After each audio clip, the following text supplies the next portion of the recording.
Assalamu alaikum to everyone. Welcome to DNB classes.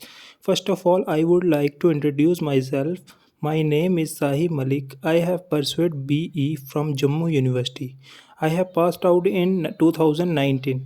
I am from Riyasi district. The best thing in me is that I believe in myself, and the worst in me is that I trust everyone easily. So let's come towards the main point that you are waiting for: how to qualify JKSSB exams without any coaching. For that, you have to remember 3 points.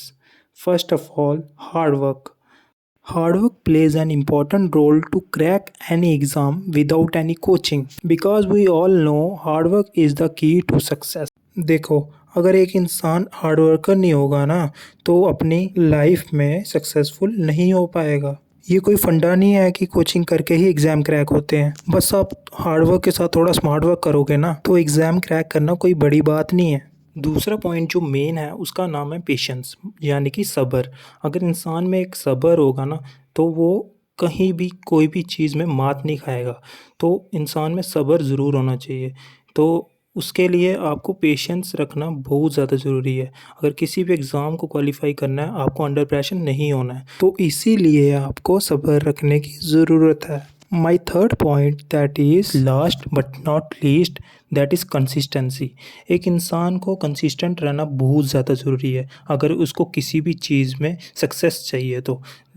अगर हम देखें तो exams की बात ही कर लेते हैं।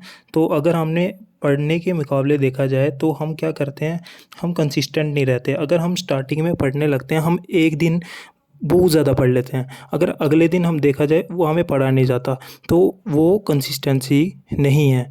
अगर कंसिस्टेंट रहना है, एग्ज़ाम्स को क्वालिफ़ाई करना है, तो आपको कंसिस्टेंसी दिखानी पड़ेगी। वो कैसे दिखेगी? वो आपके पढ़ने से दिखेगी। अगर आप 4 घंटे पढ़ते हो एक दिन में, तो आपको अगले दिन भी 4 घंटे, अगर 4 घंटे नहीं तो कम से कम 3.5 घंटे पढ़ना ज़रूरी है। उसको ही कंसिस्टेंसी बोलते हैं। और मैंने ऐसा भी देखा है कई बच्चों को, वो क्या करते हैं कि 10 घंटे बैठ जाएंगे पढ़ने के लिए, बट वो एफिशिएंट वे में उसको यूज़ नहीं करते हैं। मतलब उनका दिमाग कहीं ना कहीं दूसरी जगह चल रहा ही होता है। मतलब मेरा पॉइंट ऑफ व्यू ये है कि अगर आपको 10 घंटे नहीं बैठा जाता, तो कम से कम 4 घंटे बैठकर उस टाइम को एफिशिएंट वे में यूटिलाइज़ करो। तो इसलिए मैं ये कहना चाहता हूँ कि एक इंसान में कंसिस्टेंसी एक इम्पॉर्टेंट रोल प्ले करती है। And one more thing that you should be aware of, that is failure. क्या है, बच्चे इस वर्ड से बहुत ज़्यादा डरते हैं, दैट इज़ फेल। ये क्योंकि हमारे दिमाग में ही ऐसा बिठा दिया है कि अगर फेल हो जाओगे तो आगे कुछ नहीं कर पाओगे। But in my point of view, fail itself has definition, that is first attempt in learning.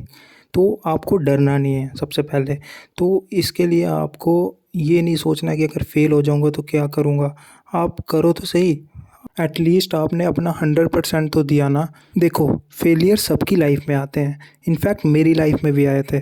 But आप उस सिचुएशन को कैसे हैंडल करते हो, ये आप पे है। सो अगर फेलियर की बात चल ही रही है, तो मैं कुछ अपने फेलियर्स आपको शो करना चाहता हूँ। तो देखिए, लास्ट टाइम जब PAA का एग्ज़ाम हुआ था, तो मैं 3 मार्क्स से ड्रॉप हो गया था।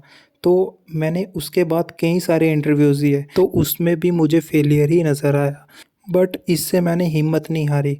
मेरी जर्नी JKSSB एग्ज़ाम्स के लिए कंटिन्यू रही।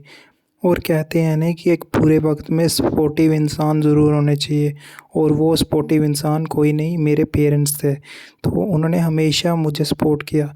And thanks to almighty and to my parents, जिन्होंने हमेशा मुझे मोटिवेट रखा। आज उनकी दुआओं की वजह से और मेरे हार्ड वर्क की वजह से मैंने JKSSB के 3 एग्ज़ाम्स क्वालिफ़ाई किए।